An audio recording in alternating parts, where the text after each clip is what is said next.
I can feel very clearly, you know, you're articulating so well that feeling of feeling stuck, feeling like you can't talk to anybody during a time where you're not able to leave the house. I mean, it's brutal. It's incredibly brutal.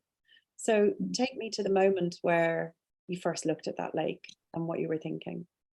Yeah. So we had the one daily allotted walk we were allowed to do.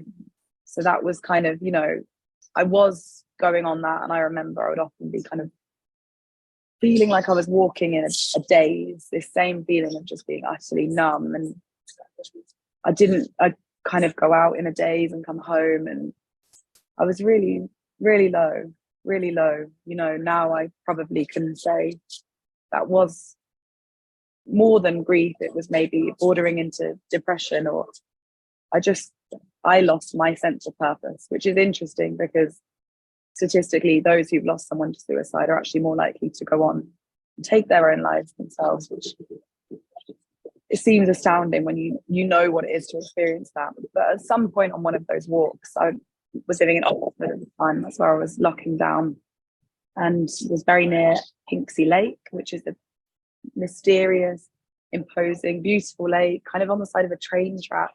So trains would go by, which was almost nice in a way because it was some sign of life. It's in South Oxford, so it's called Hinksey Lake, and it's kind of it's in a park. It's sort of hidden away, but it's got a real strong contingent of swimmers there. And on one of those walks, it was a new route as well, which was interesting because I always did this kind of same circuit, but I kind of was walking, meandering, came across the lake, and it was over a bridge, went up on the bridge and looked out at the water, and it was so vast, and it was so imposing, and it was I think February at this point, so it was freezing, and I just had a feeling, there's something about this water that's speaking to me.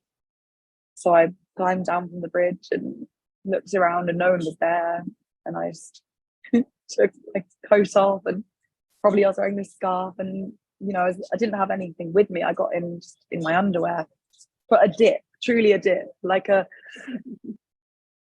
it was freezing and it was horrible, but it was also, I had this sense of, there's something here. And I sort of realized, I think this might help me somehow.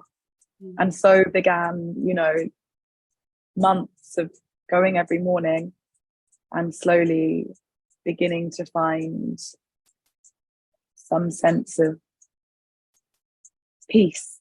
And it was a growing journey, it was a relationship that was evolving, and eventually I began to, I was able to cry for the first time in the water, in the lake. You started to release your grief as you were going swimming.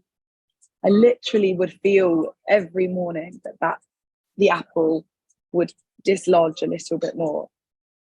Of course, now I know that's down to dopamine and endorphins, but it was also the magnitude of it, and it was so mysterious. And I felt that whatever was going on back home, when I was in the water, it was just me and the water.